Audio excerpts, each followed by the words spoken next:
네, 안녕하세요, 여러분. 모두들 건강하게 잘 지내셨어요? 오늘은 동양미술사의 제 세 번째 강의입니다. 이 세 번째 시간은 그 중국의 청동기 문화의 시작과 발전해서 청동기를 중심으로 하는 예술에 대해서 예술의 공예라든지 아니면 조각이라든지 뭐 이 역사적 상황 뭐 이런 것들을 함께 보도록 하는 시간을 마련했습니다. 그래서 이번 주의 강의는 크게 상대의 미술이라고 되어 있고요. 역시 3차 시로 구성이 되어 있는데요. 제1차 시에서는 상대를 포함해서 하상주 시기의 3대의 역사적 배경에 대해서 잠깐 말씀을 드리고요. 두 번째 시간부터 이제 그 상대의 유적과 그다음에 이제 청동기 제작이 어떻게 이루어지는가, 그다음에 이제 청동기 에서 보이는 예술적 특징들이 어떤 것이 있는가를 살펴볼 예정이고요. 세 번째 3차 시 수업에서는 그 주요 청동기들 유물들, 그 다음에 이제 상대의 은어 지역 이외에 다른 지방에서 나오는 청동기들의 양식과 그 다음에 기타 공예품들, 특히 이제 뭐 도자기, 토기나 도자기 같은 것들에 대해서도 살펴보려고 합니다. 네, 지금 보시는 지도는 지난 시간에 했던 신석기 시대 후기에 용산 문화라고 하는, 여기 보시면 용산이라고 써 있죠. 이거 중국어 간자체로 써 있고요. 산동성에서 시작된 용산 문화는 보통 이제 이쪽에서 시작이 됐다고 얘기를 하긴 하는데요. 점점점 이 용산 시대의 유적이라고 하는, 주로 말해서 이제 흑도를 만드는 유적이 되죠. 흑도, 회도, 흑도와 회도를 만드는 이 도기 기법들을 우리나라에서 이제 고고학에서는 이걸 다 토기라고 얘기를 하지만 중국에서는 다 도자기에 도자를 써서 도기라고 얘기를 합니다. 그래서 이 흑도를 만드는 문화권이 이만큼 이렇게 전국 각지에 이제 분포가 돼 있었다는 것들을 보여주고 있는데요. 그래서 흑도의 제작 범위가 그만큼 이제 나중에 그 흑도를 제작하면서 만들어진 것이 신석기 시대 후기에, 이 용산문화 후기에 바로 이제 그 청동기로 넘어가는 시점에서 하나라라고 하는 중국의 첫 왕조가, 전설상의 첫 왕조가 이 용산문화 말기에 만들어졌다고 보는 게 최근 이제 중국 학자들의 그 연구 경향이에요. 그래서 사실 이 용산문화와 그 하대 또는 이렇게 초기 청동기 문화와의 관계에 대해서 뭐 중국에서 굉장히 많은 얘기들을 하는데요. 이 하나라를 시작을 해서요. 그 다음에 이제 상이라고 하는 나라가 이뤄지는데, 하나라, 그 다음에 상나라, 그 다음에 이제 주나라. 이 주나라는 보통 이제 동주, 서주로 나눠지고, 서주 시기가 되면은 이제 춘추 전국 시대로 나눠지는데, 이 하상주의 3시기를 하대, 상대, 주대 해서 3대라고 불러요. 이 3대. 이 중국에서 말하는 이 3대 시기라고 하는 거는 역사 초기 시대를 말하고, 중원 문명의 이제 본격적인 그 역사적 시각을 얘기를 하는데요.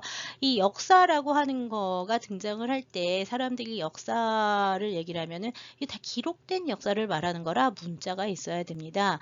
이 문자가 있고, 그 다음에 이제 도성이 있고, 뭐 권력 체계가 갖춰지고 사회가 안정된 그런 초기의 문명을 넘어서서 이제 왕조가 있다고 얘기를 하는 시기가 이제 이 하상주 3대인데요. 이 하상주 3대에 대한 이야기는 사실 중국에서 이제 사기 같은데, 사마천의 사기를 비롯해서 이제 하상주라고 하는 그 3대, 아주 옛날 고대가 있다. 이렇게 중국에서 원래 고대라고 얘기하면 이 3대를 주로 얘기를 하는데요.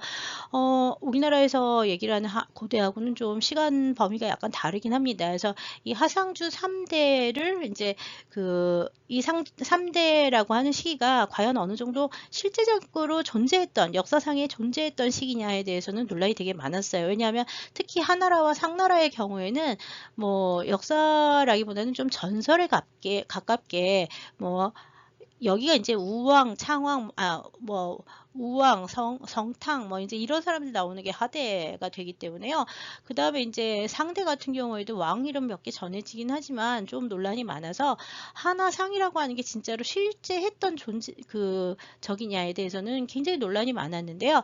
청동기들이 본격적으로 만들어지기 시기는 보통 상대부터라고 많이 보고 있어요. 그래서 청동기 시대 연구하는 사람들은 옛날엔 대부분 상대부터 얘기를 했는데요.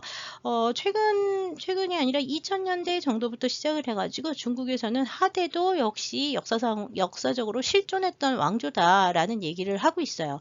그래서 용산문화 말기에 이 용산문화의 범위권이 하로 넘어간다라고 얘기를 하는 게 최근에 중국 학계에 한 20년 정도 그런 얘기를 중국 학계에서 해왔기 때문에 최근에 나온 책들은 다 중국의 연구 경향을 받아서 하대라고 하는 게 실존했다라고 쓰는 경향이 강한 편이긴 합니다. 근데 그거에 대해서 역시 여러 가지로 논란이 좀 있긴 합니다. 논란이 있기는 해서요. 그 부분에 대해서는 뭐 고고학적인 분야에서 논란이 좀 있는 것도 있고, 그 다음에 이제 중국 같은 경우에는 뭐 역사도 하나, 문화도 하나, 언어도 하나로 통일을 하려고 있기 때문에 이 하라고 하는 나라가 실존했다고 하는 게 교과서에 나와요. 그래서 지금 중국에서 이제 공부를 하는 사람들은 다 하왕조는 실제했던 역사적 실체다라고 이제 보는 경향이 강한데요. 이게 이제 진짜냐 아니면 이게 만들어진 실체냐에 대해서는 계속 논란이 있을 수밖에 없습니다.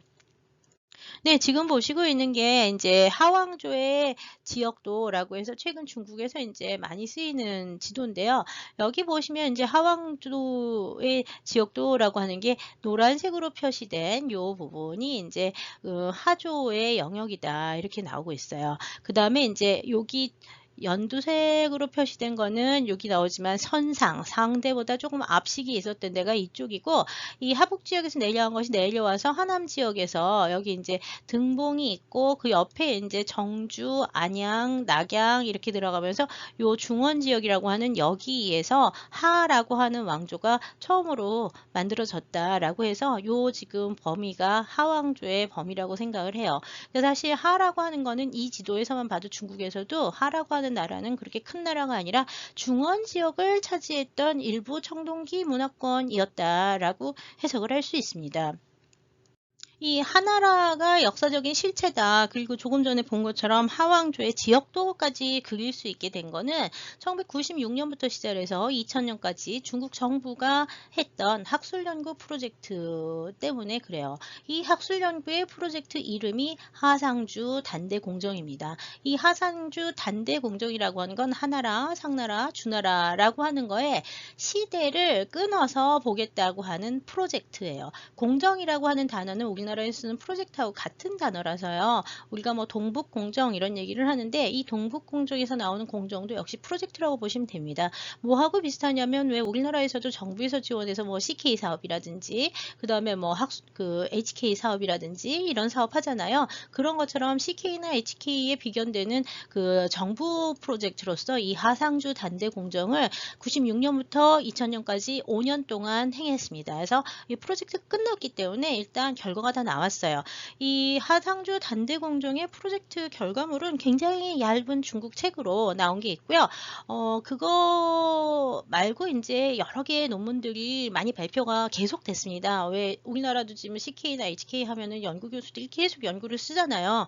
논문들을 발표하고 책을 내는 것처럼 하상주 단대공정에 대한 얘기는 엄청나게 많이 나왔고요. 특히 2000년을 전후해가지고 이 하상주라고 하는 건 역사적 실체다라고 하는 구체적인 연대를 판명하기, 여기 보면 중국 고대사에서 3대 하상주의 구체적인 연대를 판명하기 위해서 한 프로젝트라고 그랬잖아요. 그 결과물들을 엄청나게 대중적으로 많이 뿌렸고요. 뭐 지금 우리가 하듯이 뭐 신문 기자한테 이제 글을 써가지고 해서 뭐 홍보를 하게 한다는 둥, 아니면은 뭐 신문에 낸다는 둥, 뭐 텔레비에 낸다는 둥, 뭐 이런 걸 굉장히 많이 했는데요. 이 사람들이 이 상주신기의 그 하상주 시기에 구체적인 연대를 판명하기 위해서 무엇을 들었냐 하면 이 공산주의 국가에서는 제일 중요한 게 과학이 중요하다고 해요. 그래서 역사를 과학적으로 실증하기 위해서 이거를 했다고 얘기를 하거든요. 그래서 과학적으로 증명하기 위해서 제일 중요한 과학이라고 생각했던 그 천문학, 그 다음에 고고학, 그 다음에 문헌학을 연합 연구를 시켜서 단대를 설정을 했습니다. 그래서 나온 결과가 여기부터 여기까지 있어요. 이 단대 공정의 프로젝트에 의하면 결과는 굉장히 간단해요. 하나라의 건국은 기원전 2070년. 그 다음에 이제 이 하나라가 상나라로 바뀌어서 상나라 건국은 조금 다르지만 여하튼 하가 망하는 시기가 기원전 1600년. 그 다음에 이제 그 반경이라고 하는 상나라의 왕이 은허, 지금 이제 하남성 안양에 있는데 안양이라고 하는 지역에 있는데 이 하남성 안양의 은허라고 하는 도시로 이제 수도를 옮기는 시기가 기원전 1300년. 그 다음에 이제 주나라가 1046년에 건국이 되면서 은이 이제 망하게 되죠. 이 상이라고 하는 나라는 상이라는 나라 그 상나라 상자 할 때 상업할 때 상자가 이 상나라 상자를 써요. 근데 이 상자만 쓰는 게 아니라 은허할 때 쓰는 이 은자도 은이라고 쓰는데 이 은허의 은자인데 이 은자하고 이 상자하고 같이 이 나라 이름이에요. 그래서 상나라라고 얘기를 많이 하긴 하지만 은나라라고 얘기를 하기도 해요. 그래서 문헌 기록 중에 은이라는 단어가 나오면 이거는 옛날 이 상대하고 같은 나라인데 이름을 두 가지로 쓴다라고 생각을 하시면 돼요. 그래서 여기 은허라고 되어 있는 거는 은나라의 폐허가 되기 때문에 지금 우리가 부르는 이름이고요. 원래는 여기가 은허라고 하는 도시는 그 은나라의 수도였던 도시였던 거죠. 지금은 이제 폐허가 돼서 은폐허, 은나라의 폐허다 해서 은허라는 이름으로 부르고 있어요. 현재 도시 이름은 안양과 정주의 은허가 남아 있습니다. 이거 좀 이따 말씀드릴게요. 여하튼 이 하상주 단대공정 프로젝트가 2000년에 끝나고 난 다음에 이 프로젝트는 뭐를 위한 거냐 하면 중국의 그 역사적 그 시간적 범위가 현대에서부터 한때까지 보통 얘기를 하거나 뭐 춘추전국 시대 뭐 이런 거를 얘기를 한다고 친다면 그 통일대왕조가 진이나 환부터 나오잖아요. 그래서 춘추전국 시대부터 이제 중국이라고 하는 게 있긴 하다라고 얘기를 하고 또 상이라고 하는 게 있긴 하다 그러지만 그 연대가 정확하게 언제인지 모르는 거를 천문학 을 통해서 제일 중요한 게 천문학이었어요. 여기 뭐가 나오냐면은 일식, 월식 뭐 이런 것들이 나오는데요. 그 기록들을 갖다가 맞춰가지고 그 지금 이제 언제 지구에 그런 일이 있었다는 것들을 갖다 확인해가지고 그걸 맞췄다 그러는데요. 이 부분에 대해서는 뭐 제가 검증을 절대로 할 수 없는 거고요. 그 다음에 이제 천문학 하는 사람들 사이에서도 여러 가지 논란이 많습니다.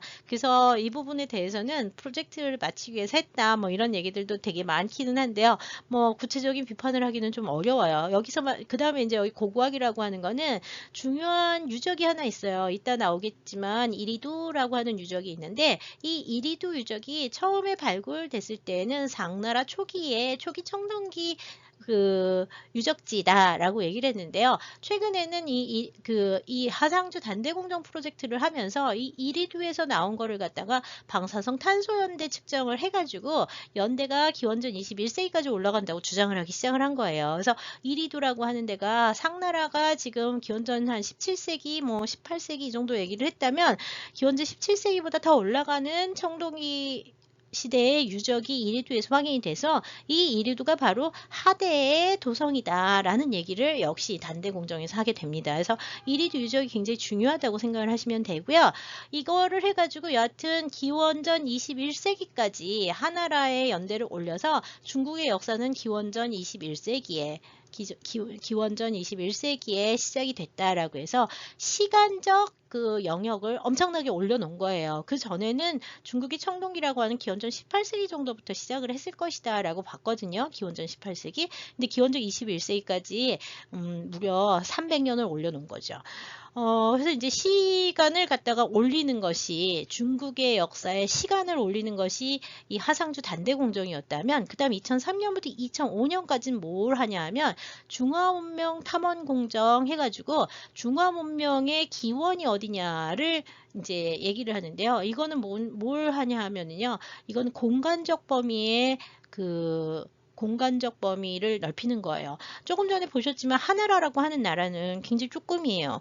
하나라는 보면 중원 지역이 조금밖에 안 되잖아요. 그 하나라를 중심으로 하는 것이 나중에 한족이 되는데 이 하나라를 형성했던 화하족이라고 하는 거 요즘에는 한족이라는 말 안 쓰고 하화족이라는 말을 써요. 이게 나중에 한족이 되는 족인데 중국의 중심 세력이 되는 민족인데 이 화하족의 원류를 찾는 게 중화문명 탐험 공정이고요. 결국 하화족이라고 하는 게 하를 만들 때 그보다 앞에 있었던 여러 가지 뭐 지난 시간에 봤던 용산 문화라든지 뭐 그 다음에 보지는 않았지만 베리강이라든지, 그 다음에 앙소 중에서도 뭐 감수강소라든지, 그 다음에 남쪽에 있었던 양저라든지 뭐 이런 것들이 다 중화 문명의 기원이 되는 것이다 해가지고 이 공간적 범위를 넓히려고 하는 작업이 중화 문명 탐험 공정이고요. 이걸 하다 보니까 서남 지역이나 서북 지역이 신강성 지역이고요. 서남 지역이 여러분들 운남 이쪽으로 내려가는 지역들이 되는 거고요. 그다음에 동북 지역이 지금 요령성 일대가 되는데, 이 지역들이 다 하와족의 원료를 찾는 작업에서 문제가 된다고 생각을 해서 이 공정들을 해서 다 중국의 공간적 범위의 시간적 영역을 확대하는 것이 하상주 단대 공역이었다면, 이 중화문명 탐험 공정과 선암 공정, 서북 공정, 동북 공정 계속 이어지면서 이루어졌던 이 프로젝트는 뭐냐 하면 중국의 공간적 범위를 확장을 하는 거예요. 그래서 중국의 시공간적 영역을 확장을 하는 이 프로젝트들이 96년부터 시작을 해서 계속 이어지고 있습니다. 물론 기본적으로 지금 서북공정, 서남공정, 동북공정은 다 끝난 상태이긴 하지만 그 영향에 의해서 현대의 역사를 해석하고 있고, 새로 나온 유적들도 이 공정들의 결과물에 따라서 해석을 하고 있기 때문에 중국의 역사가 완전히 바뀌게 되고요. 그 다음에 이제 현재 중국령인 모든 나라를 전부 다 중국의 영토에 완전히 민족들도 완전히 다 하나로 넣고자 하는 프로젝트들이 96년부터 시작을 해서 20년 동안 행해졌다고 보면 돼요. 그래서 현대의 젊은이들, 90년대부터 이후에 태어난 현대의 젊은이들은 이거에 의한 역사를 배우기 때문에요. 사실 96년 이전에 얘기를 했던 역사들하고는 상당히 많이 달라요. 현대 중국 젊은이들이 알고 있는 역사와 그 이전 세대들이 알고 있는, 특히 뭐 더 나이가 먹은 사람들이 알고 있는 60대, 70대가 알고 있는 중국의 역사와 2000년대 이후에 배운 젊은이들의 역사관이 많이 달라서 여러 가지 문제가 나오고 있습니다. 특히 동아시아에서 여러 가지 민족 문제라든지, 그 다음에 이제 민족 문제라든지, 또 뭐 중화 제일주의라든지 뭐 이런 문제들이 다 이 프로젝트들하고 관련이 있다고 생각을 하시면 될 것 같아요. 하상주 단대 공정에 대해서 뭐 중국어 단행본 얇은 게 필요하시면 저한테 얘기를, 중국어로 관심 있으면 읽어보시면 되고요. 그 다음에 이제 간단하게 좀 볼 수 있는 거는, 아까 이 중국 정부가 신문 기자나 뭐 이런 데 해가지고서는 책들을 많이 냈다 그랬는데, 그 중에 제일 유명한 저널리스트가 웨이난이라고 하는 사람이에요. 그래서 이 웨이난이 쓴 하상주 단대 공정의 위대함에 대한 책이 있는데, 그거를 이제 번역을 해놨어요. 근데 웨이난은 뭐 좀 보면 여러 가지 좀 팩션 같이 써놔가지고 쉽고 재미있게 좀 읽을 수 있을 거라고 생각을 해요. 근데 다만 이거는 중국적 관점에서 쓰여진 거고요. 우리나라에서는 2008년에 이 동북아 역사재단에서 이 하상주 단대 공정을 비판하는 연구를 냈습니다. 중국 고대 문명 연구의 허화실 해가지고 동북아 역사재단에서 책을 한 권 냈는데요. 이거는 이제 한국에서 보는 비판적 시각이 되겠죠. 그래서 이 부분에 대해서 관심이 있으면 제가 자료실에 이 책을 갖다가, 이거는 이제 동북아 역사재단에서 PDF 파일을 제공을 하고 있기 때문에요. 그거를 이제 자료실에 올려놓도록 하겠습니다. 그래서 아마 웨이난의 책은 팔지는 않을 거고 도서관에서 빌려봐야 될 것 같고요. 그 다음에 이제 이 동북아 재단 책은 사서 보실 수도 있고요. 그 다음에 제가 PDF 파일 자료실에 올려드리면 그걸 통해서 보실 수가 있습니다. 그래서 2000년 이후에, 지금 우리가 2020년을 살고 있잖아요. 그러니까 96년부터 시작해서 2000년에 끝난 거기 때문에 20년 동안 하상주 단대 공정은 중국에서는 기정사실이 됐어요. 그래서 그 이후에 행해진 것들이 뭐냐면, 아까 얘기했던 이리두 유적 같은 경우에는 하대 궁전지라고 이제 생각을 해서, 여기를 갖다가 이리두 유적을 하왕조의 도성으로 복원을 해서 현장 박물관처럼 만들기도 했습니다. 네, 그래서 이리두 유적을 지금 하대의 수도라고 생각을 해서 궁전을 복원을 했는데요. 이 하남성 언사연에 있는 이리두 유적의 경우에는 이 12차, 1959년부터 1973년까지 3차에 총 12차를 걸쳐서 발굴을 했고요. 발굴 보고서들은 뭐 많이 나와 있습니다. 처음에는 뭐 문물이나 고고 같은데 나오기도 했고, 단행본도 좀 나오고 그랬고요. 여기서 이제 발견된 두 개의 궁전지가 궁전지가 1호 궁전지, 2호 궁전지 이렇게 있는데요. 동서 약 108m에 남북 약 100m의 토담이 있었다고 생각하고요. 장방형의 궁전지가 이제 2곳 정도에서 발견이 됐습니다. 그 다음에 이제 또 하나가 이 하남성 등봉현 왕성강이라고 하는 유적이 있는데, 이 하남성 등봉의 왕성강 유적에서 역시 2개의 고성이 발견되는데 방사선탄소연대에 의해서 기원전 2000년 정도를 넘어가고 있기 때문에 이 유적도 역시 그 하대의 지역일 거라고 추정을 해요. 근데 지금 보시는 것이 1호 궁전의 복원도 보시고 있는데요. 문이 있고요. 그 다음에 이제 그 정전이 있고 주변에 이제 회랑을 둘러친 형태로 이제 그 복원도가 마련이 됐고요. 실제로 이거에 의해서 1도 궁전 중에 2호 궁전이 이제 복원이 되어 있습니다. 지금 보시는 오른쪽에 있는 게 이제 1도 2호 궁전을 복원해 놓은 모습이에요. 이거 현대 복원을 해 놓은 모습이고요. 물론 이제 이런 궁전을 복원할 때 아까 회랑이 나온다든지 이런 거는 여기 보시는 것처럼 그 건물지 흔적이 나오기 때문에 그래요. 이 목조가구의 주초석 흔적이 있기 때문에 그걸 가지고서는 이제 이와 같은 그 유적을 가지고 이제 복원을 했는데요. 사실 상부 같은 경우에는 우리가 이 주춧돌만 가지고는 위에 어떤 게 있었는지 잘 모르기 때문에 좀 현대적 허구가 섞인 복원이라고 보시면 될 것 같습니다. 하여튼 이 이리도에서 나오는 청동기, 이리도 유적에서 청동기들이 나오고 있어요. 실제로 청동기의 연대가 이제 그 21세기까지 21세기에서 20세기 정도 될 거라고, 기원전 21세기, 20세기 정도 될 거라고 이제 그 중국 학자들이 얘기를 하고 있긴 한데요. 그 부분에 대해서는 좀 논란이 있어요. 여하튼 일도에서 출토된 청동기들이 가장 첫 번째 초기 양식을 보여주는 청동기들은 맞습니다. 그래서 이리도 유적이 지금 현재 중국 청동기의 가장 오래된 유적 중에 하나다라고 얘기를 하고 있고요. 그 다음에 이제 좀 보시면 아까 보셨던 그 왕성강이라고 하는 하남성 등봉의 왕성강 유지라고 하는데도 역시 그 같은 하대의 그 유적일 거라고 중국 사람들이 추정하고 있어요. 한 기원전 20세기 정도부터는 일단 청동을 만들기 시작을 했었다고 지금 보고는 있는데 이게 진짜 너무 올라간다라고 보는 견해도 되게 많기는 합니다. 기존에 그 이전에 이제 청동기, 중국 청동기 연구는 대부분 다 당나라 때 청동기를 만들기 시작을 했을 거고, 그 다음에 하대는 역사적 실체라고 보기가 좀 어렵다라고 보는 것이 좀 일반적이었는데요. 이 단대공정 이후에 중국 사람들은 하는 분명히 실체였고 상대에는 이미 청동기의 제작이 수준이 높아졌다라고 봐서요.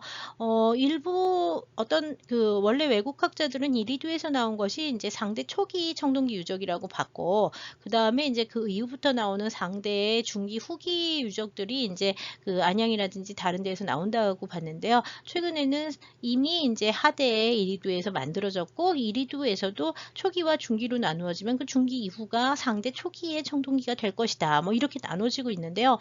이게 조금 애매한 부분이 있기는 합니다. 여하튼 그 하대의 역사적 논란에 대해서는 지금 뭐 우리가 어떻게 얘기를 할 수 없어요. 중국 정부에서 그렇다라고 만들어서 밀어붙이고 있기 때문에 원래 중국 역사의 가장 큰 특징이 역사를 갖다 어떤 그 사람들이 써가지고 이게 역사다 하면은 그게 진짜로 말 그대로 실제했던 역사라고 믿는 게 중국 역사이기 때문에 중국 사료 자체를 계속 볼 때는 그 사료 비판을 해가면서 봐야 되는 부분이 되게 많거든요. 역시 이 하대 유적지에 대한 해석도 그런 사료 비판적 시각을 가지면서 좀 봐야 하는 부분은 상당히 많이 있긴 합니다. 저는 개인적으로 이리두 유적이 하대의 유적이라고 보는 것에 대해서는 별로 찬성하지 않습니다. 청동기 이리두 유적의 궁전지나 이런 것이 하대 유적이라기보다는 상대 초기 유적일 가능성이 저는 더 크다고 보고 있고요. 상대 같은 경우에는 지금 일단 기원전 1800, 아까 기원전 그 1600년에 하나라가 상나라로 교체됐다 그러는데 상의 건국은 그 하하고 그 하보다 좀 더 일찍 기원을 1850년부터 했다는 얘기도 있어요. 그러니까 상의 건국이 언제부터인지는 잘 모르고요. 상나라가 하를 교체하는 시기가 1600년이라고 이제 단대공정에서 나오는 거죠. 여하튼 그래서 청동기 시대는 보통 기원전 1800년 정도, 기원전 19세기 이제 얘기를 하는 건데요. 요때부터 시작을 해서 이제 그 주나라로 넘어가기 시작하는 기원전 한 11세기에서 10세기 정도까지를 상이라고 보고 있습니다. 기원전 10세기가 되면은 이제 주가 등장을 하기 시작을 하는데, 역사적인 문헌이나 자료, 그 문헌 자료 중에서는 이제 주나라 정도부터 좀 더 실체적인 모습이 좀 많이 보이기는 해요. 하여튼 상대 청동기 제작 유적지는 뭐 전국 각지에서 엄청나게 많이 나오기는 합니다. 예, 청동기의 양도 많아서 상나라의 이 은허 유적이라든지 뭐 이런 데에서 이 은허가 이제 보통 상대 중기 후기 유적이라고 이제 추정을 하는데요. 이 은허에서는 이미 1930년대부터 시작을 해가지고 청동기가 발굴되기 시작을 했고요. 또한 동시에 상대 유적에서는 문자가 존재하지 않아요. 문자가 상대까지는 존재하지 않는데 그 하대까지는, 하대라고 하는 이리도 유적에서는 문자가 별로 안 나오거든요. 근데 은허 유적에서는 뭐가 나오냐면 갑골 문자가 나옵니다. 갑골 문자라고 해서 본격적인 문자가 나오기 시작을 해요. 이 갑골 문자가 이제 중국에서 가장 오래된 그 중국이 되고요. 중국 문자 되고요. 이 문자에 보이는 서체들이 이제 그 전서체라고 얘기를 해가지고 중국의 이제 서예사의 시작으로 보고 있죠. 서예. 그 동아시아 문화에서 특히 한중일의 문화에서는요, 서예가 굉장히 중요한 그 예술 장르로 들어가고 있어서요. 시와 그 나중에 이제 송나라쯤 가면은 시와 서와 그 다음에 이제 시서화라고 하는 게 삼위일체다라고 얘기해서 시와 서와 화는 다 같다라고 얘기를 하는데요. 그렇기 때문에 서예의 시작은 곧 그림의 시작이라고 해석까지도 해요. 그래서 여기 갑골 문자가 나온다는 얘기는 글자가 나오기 시작을 하면서 이 글씨를 쓰는 기술이 이제 그 등장을 하기 시작을 했고, 나중에 이제 이 갑골 문자라든지 그 청동기에 나오는 예서체 문자들은 서예사 하는 사람들이 그 옛날 고식을 모방해서 다시 또 재현을 하고 하는 일들이 일어나게 됩니다. 자, 그래서 이제 상대 주요 유적지는 여하튼 이 하남성 안양에 있는 은허가 중요하고요. 최근에는 뭐 정주 상성이라든지 언사의 상성이라든지 뭐 이런 데들도 발굴이 많이 되고 있어서요.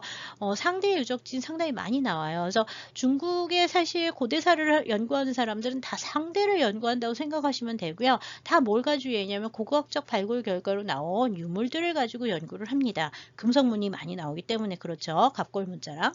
그래서 이 은허가 제일 중요했고요. 이리두는 여하튼 옛날에는 상대로 보고 지금은 이제 하대부터 상대까지 이어지는 유적이라고 보고 있고요.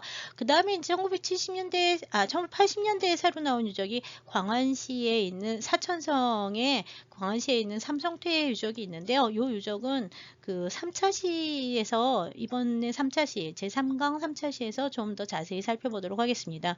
이 상대 청동기를 비롯해 중국 청동기의 기본적인 제작 기법은 전부 다 주조 기법입니다. 캐스팅이라고 얘기를 하고요. 이 주조라고 하는 기법은요. 나중에 청동기 하는 2차시에서 좀 더 자세히 얘기를 하겠지만 금속을 녹여서 그 녹인 쇳물을 만들어진 틀에다가 부어서 굳히는 기법을 주조 기법이라고 얘기를 해요. 쇳물을 만들어서 붓는다라고 생각을 하시면 되죠. 그 다음에 청동기의 만들어진 기형들은 제일 많이 나오는 게 요렇게 쓰는 이 정이라고 해서요. 삼족정이 있어요. 그릇이 있으면 다리가 3개 달린 세발솥이 정인데 가끔 사각형으로 생긴 거는 사방에 다리가 달려야 되니까 그 방정의 경우에는 네모난 정의 경우에는 네발솥이 되죠. 그러니까 세발 또는 네발솥을 이제 정이라고 부르고요. 원래 정은 세발솥이 이제 일반적이에요. 그 다음에 이제 작이라든지 호라든지 뭐 이런 기형들이 있는데 이거는 역시 청동기 하면서 좀 더 자세히 보겠습니다. 이 청동기에는 초기에 이리두 유적에는 문양이 별로 안 나오지만 그 이리두 후기부터 시작을 해가지고 그 다음에 이제 은허나 삼성태나 이런 데 가면은 문양이 엄청나게 많이 나와서 뭐 여러 가지 예술적인 그 특징들을 많이 보여주고 있는데요. 거기서 이제 제일 많이 나오는 문양을 도철문, 그 다음에 이제 그 다음에 뇌문이라고 하는 거는 이렇게 돌아가는 그 방형의 그 소용돌이문, 이게 뇌문이에요. 지금 보시는 거 이렇게 그림 뇌문이 되고요. 선문이라고 하는 거는 매미 모양으로 만들어진 문양이에요. 이렇게 생겨가지고 이렇게 생긴 문양을 만드는데 매미 문양이고요. 예, 기봉문, 기봉이나 도철이나 이런 거는 다 그 상상의 동물들이 되는데요. 최근에 중국에서는 도척이라는 그 이름을 별로 안 쓰고요. 짐승의 얼굴이다 해서 그 양조 문화에서 보면은 이렇게 짐승 얼굴처럼 생긴 거 있죠. 그게 이제 도철의 기원이라고 옛날에는 보다가 지금은 반대로 도척이라고 하는 건 한나라 때 만들어진 명칭이고 상나라 때 거는 도척이라는 이름이 나오지 않기 때문에 그거는 그냥 짐승이다 해서 짐승 숫자에 얼굴 면자를 써서 수면문이라고 많이 바꿨어요. 그래서 아마 중국 박물관들에 가보시면 도철이라는 말보다는 수면문이라는 단어가 많이 나오는데요. 최근에는 이렇게 바꿔 쓰고 있다는 것을 좀 기억하실 필요가 있습니다. 상대의 도성, 여기서 말하는 도성은 주로 수도를 말하는 거예요. 수도가 어디 있었느냐가 중요한데요. 지금 제가 4번 정도의 천도를 했을 것이다 라고 이제 써놨는데요. 어떤 사람들은 4번, 어떤 사람들은 5번, 어떤 사람들은 6번 해가지고 사실 정확한 숫자는 논란이 좀 있습니다. 확실하게 지금 알려진 거는 성탕이 호라고 해서 여기를 이제 보통 호경이라고 부르거든요. 여기도 보면 정호라고 나오죠. 그래서 호경이라고 부르는 게 있는데 이 호경이라고 부르는 도시가 수도를 뜻하는 거고요. 서호라고 하는 거는 서쪽에 있는 호경, 그 다음에 정호라고 하는 정에 있는 호경이라고 보시면 돼요. 그래서 처음에 성탕이 언사에 있었다고 추정되는 그 호경, 언사가 이리두를 얘기를 하는 겁니다. 언사 상성이 이제 이리두 유적을 얘기를 하는데 이리두가 원래 호경이었다고 보는 게 가장 먼저 나오다가 최근에는 그게 이제 하의 마지막 수도였다는 식으로 바뀌고 있긴 하지만 여하튼 상나라의 첫 번째 도성도 역시 호경이라고 하는 데 있었다고 알려져 있고요. 그 이후에 이제 정주로 호경을 옮겨서 정호로 바뀌는데 그게 이제 지금 정주에 있는 상성 유적이 되겠습니다. 정주 은허 유적이 되겠고요. 그 다음에 이제 중정이라는 왕이 이제 또 옮겨가지고 정주에서 다른 지역, 지금 현재 정주 상성 지역 말고 정주의 다른 지역에 또 다른 상성이 상나라 때 성이에요. 소쌍교 상성이라고 하는 유적으로 옮겼을 거라고 보고 있고요. 이 언사 이리두 유적, 정주 상성 유적, 소쌍교 상성 유적 같은 것들이 지금 청동기 유적으로 발굴이 됐습니다. 그 다음에 반경이 나중에 안양, 하남성 안양으로 이제 옮기게 되는데 그 도시가 은도라고 부르고요. 은허라고 현재는 불러요. 그래서 하남성 안양의 은허 유적이 이제 사실 제일 먼저 발굴된 유적 중에 하나고요. 이리두는 그거보다 조금 늦게 발굴이 되죠. 왜냐하면 하남성의 이 안양 은허 유적은 1930년대부터 발굴이 되기 시작을 했거든요. 그래서 이미 1930년대부터 여기 유적을 발굴을 해서 갑골문자나 청동기가 많이 나왔는데 그 당시 중국에서는 여러 가지 복잡한 문제로 인해서 이 유적들이 별로 관심이 없었어요. 그래서 처음에 나온 것들은 대부분 다 서구 지역에 많이 팔려나가서요. 미국이라든지 유럽이라든지 이 은허에서 나온 청동기나 갑골문자가 상당히 많이 남아 있습니다. 여기 은허유적에서 갑골문자 처음 발견이 된 거는 1800년대부터 이미 19세기에 이미 은허에서 갑골문자가 많이 나왔다 그러는데요. 19세기에 은허 지역에서 나온 갑골문자들은 전부 다 용의 뼈다라고 얘기해서요. 상해 지역 같은 데에서 한약재로 쓰고 있었다 그래요. 그래서 그거를 19세기에 왔었던 서양 사람들이 보고 문자가 있는데 이게 어떻게 용의 뼈냐 해가지고 유적지를 찾아간 게 은허 유적이었었다고 합니다. 그래서 서구 사람들이 얘기를 할 때는 이 은허의 발견이 바로 상해 지역에서 팔던 용골이라고 하는 한약재의 조사를 통해서 발견을 했다 뭐 이런 얘기를 쓰기도 하는데요. 중국에서는 그런 얘기가 많이 알려져 있지는 않습니다. 하여튼 그 다음에 이제 1970년대 이리두 유적이나 일강문화 같은 것도 이제 발견이 되면서 언사상성, 정주상성들이 있었다고 알려져 있고요. 특히 여기 일강문화기라고 얘기를 하는 정주상성 같은 경우에는 규모가 상당히 커서 1km가 사방 넘습니다. 2km에 가깝죠. 1870m가 되면. 그 다음에 이제 10,000명 이상의 인부를 동해 18년 정도를 건축했었다고 알려져 있고요.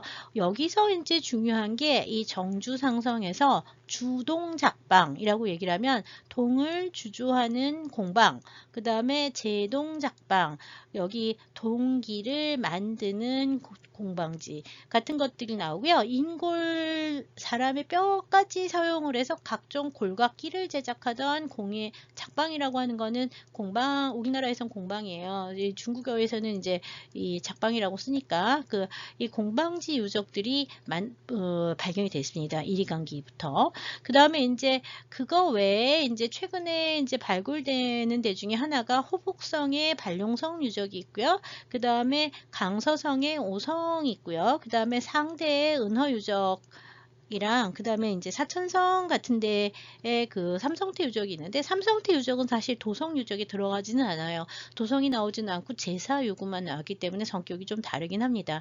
이 상대 후기에 제일 중요하다고 하는 이 안양의 은허 유적, 이 유적은 1899년 각골문자와 함께 이제 그 왕궁터가 발견이 됐는데, 이 은허 유적은 소둔촌이라고 하는 마을에서, 소둔 마을이죠. 소둔촌에서 나왔기 때문에 은허 유적은 은허 유적이라고도 하고 소둔 유적이라고도 하고 뭐 곽가광 유적이라고 하는 이 소둔촌 근처에 있는 묘지가 나중에 또 나오기도 하고, 그래서요. 이 은허 유적은 상당히 굉장히 광범위하게 연구가 계속되고 있습니다. 역시 이제 그 마지막 왕궁이라고 생각하는 상나라의 마지막 수도가 이제 이 안양에 있는 은허였다고 생각을 하는데, 그 왕궁터 현재 발굴이 돼 있고 복원이 돼 있습니다.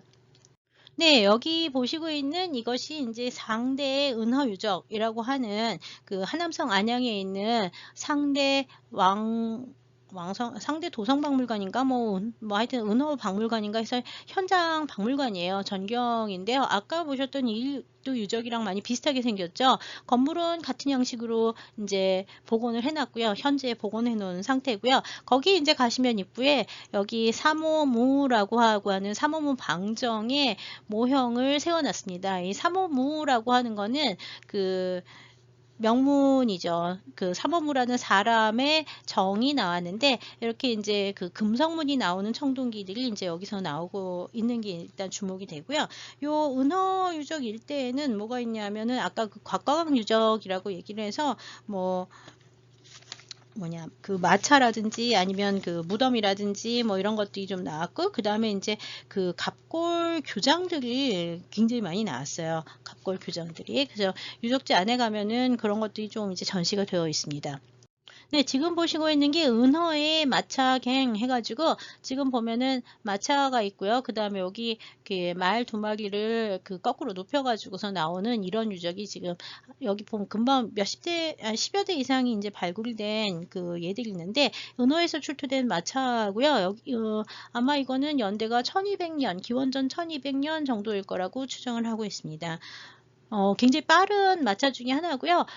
중국에서 이제 이 마차가 어디서부터 시작을 했느냐, 중국 자체의 발전이냐, 아니면 서아시아 쪽에서 근동 지역에 이미 1200년 전보다 더 이전에 이제 그 마차 있으니까 중동에서 이제 중근동 지역에서 들어온 것이냐, 그거에 대해서는 좀 논란이 있긴 해요. 여하튼 마차를 굉장히 일찍 사용한 건 맞고요. 무덤에 이제 대규모로 마차를 갖다 부장을 하고 있는 특징이 상대에서 보이고 있습니다. 네, 지금 보시는 거는 아까 상대 은허유적 박물관에 가시면 1936년에 은허에서 발견된 갑골 교장을 갖다가 복원해서 전시를 하고 있어요. 진짜가 아니라 이렇게 있었다라고 이제 만들어 놓은 건데요. 그러니까 뭐 진짜라고 보긴 좀 힘들죠. 이 하나의 교장에서 이 교장이 한 개가 나온 게 아니라 여러 개가 나왔는데, 하여튼에 17,000편의 갑골이 발굴이 됐습니다. 여기 보시는 요거 하나하나가 갑골이라고 보시면 돼요. 근데 이 갑골들은 처음에 나왔을 때 그 19세기부터 이 갑골들이 이 은허 지역에서 나와가지고서는 한약재, 용골, 용의 뼈라고 해서 팔렸다 그랬잖아요. 그래서 이 용골, 한약재로 쓰이던 이 용골이 그 문자가 있는 그 갑골이라고 하는 것들을 알게 된 것들이 1930년대 정도라고 보면 되고요. 이때부터 발견을 한 이 수많은 갑골에 대해서는 이제 거의 대부분 판독과 연구가 많이 끝나서 중국에서는 이거에 대해서 문자 사전 같은 것들을 좀 많이 만들어 놨습니다. 형태가 여러 가지 종류가 있는데요. 갑골 문자라고 얘기를 하는 것들이 보통 우리가 말하면 뭐 거북이 등껍질에 했다라고 하지만, 실제로 나오는 것들은 좀 형태 이런 거가 이제 거북이 껍질이라고 얘기를 하는데요. 거북이 등껍질이라고 얘기를 하지만 바다거북의 껍질은 아니고요. 그리고 종으로 봐도 이거는 거북이보다는 민물에서 자는 자라계통일 거라고 얘기를 해요. 그래서 그 일부 학자 중에는 이게 옛날에는 이게 국갑이라는 말을 썼잖아요. 거북이 귀자에다가 뚝분 갑자에서 귀갑 또는 구갑이라고 읽었는데 그 귀갑이나 구갑이라는 말 대신 자라 껍질로 바꿔야 된다라고 얘기를 하기도 하는데 뭐 논란이 많긴 합니다. 여하튼 거북이 계통. 그냥 우리가 보면 자라 거북이 잘 구별을 못 해놓으니까 그냥 통칭해서 거북이 껍질이다 이렇게 얘기를 하는데요. 여하튼 그 거북이나 자라의 등껍질, 특히 민물자라를 많이 썼을 거라고 지금 연구에서는 많이 그러고 있어요. 자세한 문자는 저도 잘 못 읽습니다. 그냥 저게 갑골이구나, 갑골문이 저렇게 쓰였구나 정도를 알 수 있을 뿐이에요. 자, 여기서 중요한 거는 이 문자가 나오는데 이 문자라고 하는 거는 바로 조상의 뜻을 전달하는 도구로서 사용이 됐고요. 갑골에 쓰였는데요. 이 갑골에 쓰여진 거는 두 종류예요. 하나는 그 보통 이제 질문이 써 있거나 대답이 써 있어요. 질문이 써 있거나 대답이. 근데 질문은 어디다 하냐면 신한테 하거나 조상한테 하거나 상제한테 물어봐요.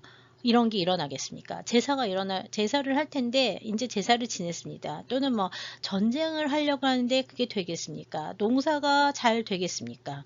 비가 오겠습니까? 뭐 이런 재해가 있겠습니까? 여행을 가야 되는데 재해가 있겠습니까? 뭐 이제 이런 질병이나 임신을 했는데 어떻겠습니까? 하고 묻는 게 나오고요. 그래서 이 묻고 제사를 지내고 그 다음에 이제 점을 치면 그거에 이렇게 있으면 뭐 이렇게 꾹꾹 찌르거든요. 그럼 거기에 이게 균열이 나오면 그거를 갖다가 그 사람들이 읽어서 그 전복을 전복을 쳐고 그다음에 전복을 읽어서 길흉을 판단해서 균열의 상태로 길흉을 판단해서 신의 대답이 이렇게 났습니다. 라고 해석을 하는 거예요.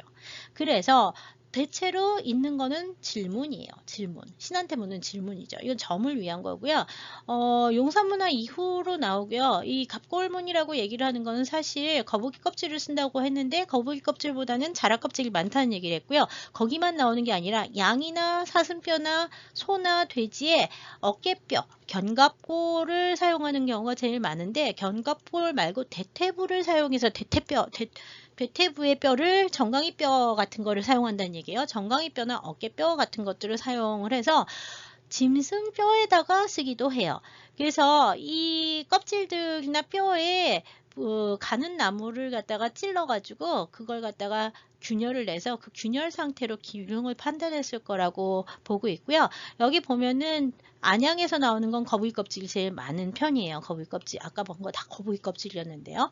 그래서 여기 이 점을 치는 복사 행위라든지 여기서 말하는 거는 복사라고 하는 건 전복을 치는 행위를 말하는 거예요. 그 다음에 갑골문이라든지 이런 문자의 본질은 조상신인 여기서 신이라고 하는 거는 조상신을 말해요. 죽어서 상제에게 올라간 죽은 신들, 조상들이 되는 거죠. 시조신이 되는데 이 조상과 상제와 인간의 매개로서 이것들이 시작이 됐고요. 그래서 이거는 어떻게 보면 성스럽기도 하고 제사에 관련된 것이고요. 제사를 치르는 주관하는 사람은 왕이에요. 이 제사를 주관하는 왕은 바로 왕의 조상과의 그 중개자가 되는 거죠. 중개자가 됐고 인간과 조상신의 중개자는 왕이 되고요. 이 조상신은 다시 왕과 상제라고 하는 신의 또 다른 중개자가 되는 겁니다. 그래서 이 왕이 바로 조상신과 상제와 인간의 매개를 하는데 그 매개물로서 독점하고 있는 것이 점을 치는 행위와 문자를 쓰는 행위다라고 보시면 되겠습니다. 물론 지금 얘기를 한 이 문자와 조상과 제사와의 관계에 대해서는 이미 중국 내에서 연구가 많이 돼 있습니다. 뭐 신의 기원이라든지 뭐 이런 책들이 중국 대만 학자들이 주로 많이 썼는데요. 그런 책들 이제 한국어 번역도 좀 있는데 그런 책들 보시면 많이 나오기 때문에 그냥 의미를 아는 정도로 끝내도록 하겠습니다. 여기서는요. 네, 지금 오른쪽에 보고 있는 것이 이제 갑골판의 전체 모습이고요. 여기서 이제 여기 세부를 보시면 아마 지금 보고 있는 데가 여기쯤 될 것 같은데 이 부분에 세부를 잘 보시면 이렇게 글씨가 써 있어요. 여기 조그만 글씨 보이시죠? 저도 이렇게 몇 글자는 압니다. 여러분들도 알 거예요. 하늘 천자 보이시죠? 그 다음에 이제 여기 보시면 요 글자 하고 요 글자가 비슷하게 생겼는데요. 요 글자 아들 자자입니다. 아들 자자. 그 다음에 여기 보면은 뭐 두 이자 뭐 이런 것들이 있는데요. 이런 거는 쉬워서 저도 아는데 다른 글자들은 저도 잘 몰라요. 이 글자들은 이미 지금 여기 보면 이렇게 조그맣게 문자들이 이렇게 새겨져 있고요. 여기도 문자가 새겨져 있잖아요. 그리고 여기 보면은 이런 구멍들이 보이는데 이게 바로 찌른 흔적이에요. 그래서 문자를 써놓고 찔러가지고 균열이 이렇게 나가면 그 균열을 가지고 해석을 한다고 말씀을 드렸잖아요. 그래서 그 흔적들이 보여지는 게 이런 갑골 문자이고요. 질문을 써놓은 것들은 지금 현재 대부분 판독이 많이 돼 있습니다. 그래서 갑골문에 대해서는 이미 그 중국에서 엄청나게 연구가 많이 돼 있어서 관심 있으면 그런 것들을 좀 보시면 될 것 같아요. 네, 지금 왼쪽에 보시는 거는 좀 전에 보시는 것이 이제 그 거북이 등껍질에 쓴 거라면 요 왼쪽에 보는 거는 뼈에다가 동물의 뼈에다가 이제 쓴 글자들을 보고 있고요. 여기 이제 보면 그림처럼 생겨 있는 이것들이 중국의 이제 서예의 시작이기도 하고 문자의 시작이기도 합니다. 상당히 많이 써놓은 걸 보이는데요. 이것이 이제 그 금성문으로 넘어가서 갑골 문자 이제 청동기에도 이제 이런 문자들이 보이기 시작을 해요. 그래서 이제 같은 시기에 왼쪽 거는 이제 그 갑골문이라고 얘기를 해서 뼈 골각기에다가 쓰는 거죠. 그 짐승의 뼈나 아니면 등껍질에다 쓰는 거고요. 오른쪽에 있는 거는 청동기에 새기는 명문들이 되겠습니다. 그래서 이 갑골문과 금속문이 이제 지나가고 나면 한나라 때가 되면 이제 본격적인 그 한자 문화와 책들 뭐 이런 지성사가 발전을 하게 됩니다. 마지막으로 이제 상대 제사에 대해서 간략하게 말씀을 드리는데요. 주제, 술을 바치는 제사를 지냈다고 해요. 매일. 그래서 상나라족은 죽은 조상을 신으로 이제 보고 죽은 왕을 상제로 숭배를 했고요. 그 다음에 이제 이 왕과 정인이라는 사람이 있어서 이 사람들이 전복을 통해서 자신들의 죽은 조상인 신의 의지를 계속 확인하면서 족을 유지해가는, 그래서 이 족의 유지, 시족을 유지해가고자 하는 것이 제사의 목적이고 결국은 제사의 범위가 커진다 그러면 족의 규모가 커진다는 걸 뜻해요. 그래서 이거는 족은 살아있는 사람들 간의 동맹이자 동맹을 갖다 확인하는 것의 성격도 역시 강하면서 이 족이라고 하는 화하족이라고 얘기를 했었잖아요. 이 화하족의 유지와 그 다음에 있는 사람들, 계급이 다르거나 뭐 여하튼 다른 동네 사는 사람들의 뭉치는 동맹 행위들을 갖다가 강조하기 있는 거라고 보시면 되고요. 죽은 조상들을 갖다가 같은 조상들을 믿는 여러 사람들이 회합하고 서로 동맹을 맺고 하는 연결 관계가 되는 곳이 사당이 되면서 동시에 사당은 이 족의 교육시설이 되기도 했었다 그래요. 그래서 이 사당지가 재단 같은 것들이 있는데요. 왕궁지 근처에서 사당지가 항상 같이 발견이 되고 있습니다.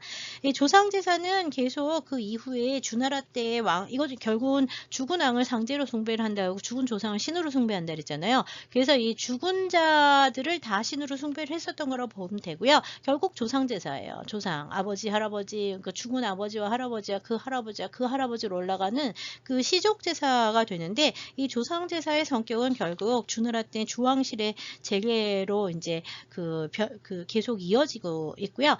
주나라 때의 제례들이 일종의 송가처럼 남아서 나중에 이제 중국에 보면은 왜 사서삼경이라고 하는 게 있죠. 사서삼경 중에 삼경이 시경, 서경, 역경이라고 하는 건데 주나라 때의 왕실제사 의궤에서 불렀던 시들이 이 시경에 남아있는 내용들이 된다고 합니다. 오늘 첫 시간은 이것으로 마치겠고요. 다음 이어서 제2차 시에서는 상대의 안양유적과 청동기에 대해서 살펴보도록 하겠습니다. 감사합니다.